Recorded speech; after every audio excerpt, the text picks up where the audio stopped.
एक बार गौतम बुद्ध अपने शिष्यों आनंद और स्वास्थ्य के साथ एक गांव से गुजर रहे थे।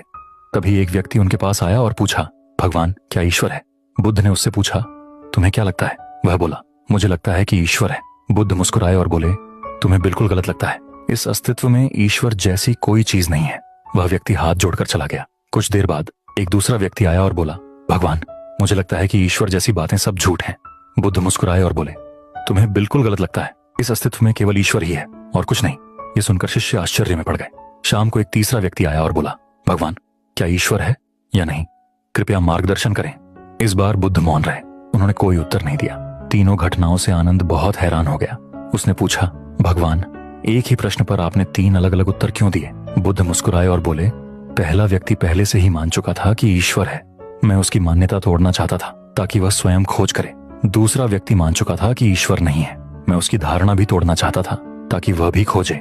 लेकिन तीसरा व्यक्ति सच में खोज में था, इसलिए वहां मौन ही सही उत्तर था। फिर बुद्ध ने अपने शिष्य से कहा, ईश्वर को मानना सही प्रश्न नहीं है, ईश्वर को जानना सही प्रश्न है। जो लोग सिर्फ मान लेते हैं वे कभी खोज नहीं करते, और जिनकी खोज रुक जाती है उनका विकास भी रुक जाता है।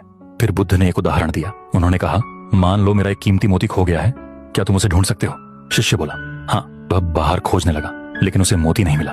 फिर उसने पूछा, भगवान मोती खोया कहाँ था? बुद्ध मुस्कुराए और बोले, मेरी कुटिया में। शिष्य हैरान होकर बोला, तो आप बाहर क्यों ढूंढ रहे थे? बुद्ध बोले, मैं तुम्हें यही समझाना चाहता हूँ, जो चीज भीतर खो गई है वो बाहर कैसे मिल सकती है? बुद्ध ने कहा, तुम ईश्वर को बाहर खोजते हो जबकि वह तुम्हारे भीतर है।